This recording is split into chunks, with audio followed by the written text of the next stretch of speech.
बहुत सारे स्टूडेंट्स के कुछ कन्फ्यूजन्स के कॉल आ रहे थे, कुछ रिक्वेस्ट आ रही थी कि क्या प्रोसेस इसके लिए होता है, क्या नहीं होता। तो आज हम उसी के बारे में डिस्कस करने जा रहे हैं। इसके लिए हम 4 ईयर वाले ऑप्शन पे क्लिक करेंगे। तो जैसे आप इस पर क्लिक करेंगे, जैसे कि आप कैंडिडेट्स ने पहले अलॉटमेंट लेटर प्रिंट किया था और एक एडमिशन स्टेटस चेक करने का भी होता है। एडमिशन स्टेटस के लिए कैंडिडेट्स की शिकायत आ रही थी कि एडमिशन स्टेटस पे हम जाते हैं तो हमें वहाँ मिलता है कि आपके डॉक्यूमेंट पे कॉलेज के द्वारा कोई कार्रवाई नहीं की गई। देखिए, एडमिशन स्टेटस आपको तभी कंफर्म हो पाएगा जब आपका रिपोर्टिंग कॉलेज के द्वारा ऑनलाइन कर दी जाएगी। आपने डॉक्यूमेंट जमा करा दिए, ऑनलाइन पे अपलोड कर दिए, उसके बाद में कॉलेज के द्वारा उसको ऑनलाइन वेरीफाई किया जाता है।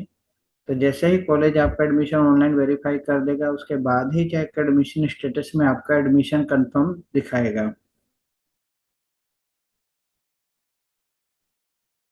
रिपोर्टिंग की लास्ट डेट 6 तारीख है, जैसे कि वेबसाइट पर शेड्यूल डाल रखा है हमने। और फीस जमा कराने की लास्ट डेट 5/9 है।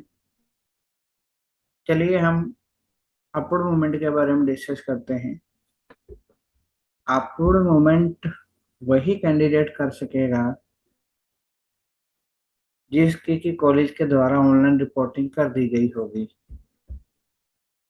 जैसे आप अपवर्ड मूवमेंट पर लिंक पर क्लिक करते हैं तो आपसे आपकी डिटेल मांगी जाती है, जो कि वही डिटेल है जिससे अभी तक आप सारा प्रोसेस करते आए हैं। आप अपना अलॉटमेंट लेटर प्रिंट किया था, इसके अलावा आपने रिजल्ट भी चेक किया। तो जो भी आपने फॉर्म में डिटेल भरी है, रोल नंबर है, काउंसलिंग सीरियल आईडी है, मदर्स नेम है, डेट ऑफ बर्थ है, तो एग्जैक्ट वही होगा जो आपने लिखा था। इसके बाद में आपके लिए बहुत इम्पोर्टेंट होता है कि जब आप अपवर्ड मूवमेंट के लिए अप्लाई करते हैं तो उस केस में कौन सा अप्लाई कर सकता है और अप्लाई करें या नहीं करें। अपवर्ड अप्लाई कर देंगे तो क्या होगा। देखिए, जिस कैंडिडेट को ऑलरेडी फर्स्ट चॉइस अलॉट हुई है उसको अपवर्ड के लिए अप्लाई नहीं करना है, क्योंकि अपवर्ड मूवमेंट का मतलब ये होता है कि फॉर एग्जांपल किसी कैंडिडेट ने टोटल 40 कॉलेज चॉइस फिल की है और उसको 20वें नंबर का कॉलेज मिला है। तो यदि वो अपवर्ड मूवमेंट के अप्लाई करता है तो उसके शुरू के 1 से लेकर के 19 तक की चॉइस में उसको कोई कॉलेज दिया जाएगा, यदि अपवर्ड मूवमेंट उसका होता है। अदरवाइज आपका एडमिशन जिस लास्ट कॉलेज में था उसी में ही रहेगा।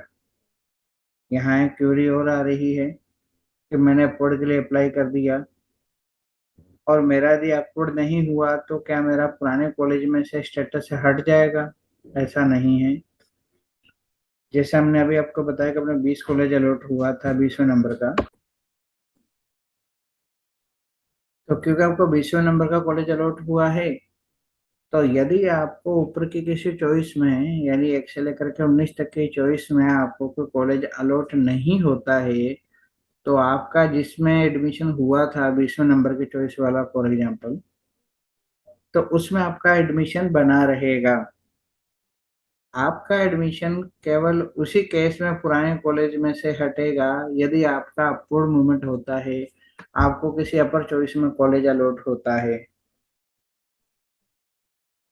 यदि आपको आपके डिस्ट्रिक्ट चॉइस पे कॉलेज अलॉट हुआ था और आपके उस केस में होगा क्या कि आपके द्वारा भरे, मान लीजिए आपने 5 डिस्ट्रिक्ट भरे थे और पहला डिस्ट्रिक्ट जो है उसमें से फॉर एग्जांपल पहला डिस्ट्रिक्ट आपने जयपुर भरा था और आपको जयपुर अलॉट हुआ है, तो यदि आप अपवर्ड मूवमेंट के लिए अप्लाई करते हैं तो आपको आपके द्वारा भरे भरे गए कॉलेज की चॉइस में से कॉलेज दिया जाएगा।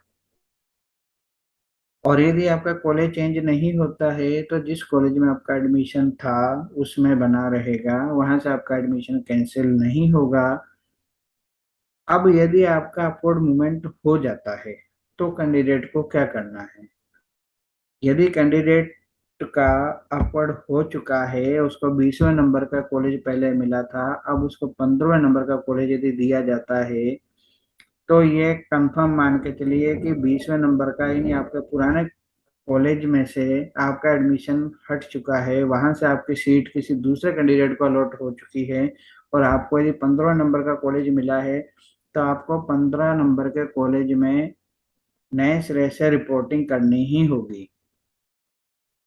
यदि आप नए कॉलेज में रिपोर्टिंग नहीं करते हैं तो आपका एडमिशन कैंसिल हो जाएगा, क्योंकि पुराना जो आपका कॉलेज था वो सीट तो हम किसी दूसरे को दे चुके हैं। 20वें नंबर का जो कॉलेज था आपका, उस पर तो हमने किसी और ने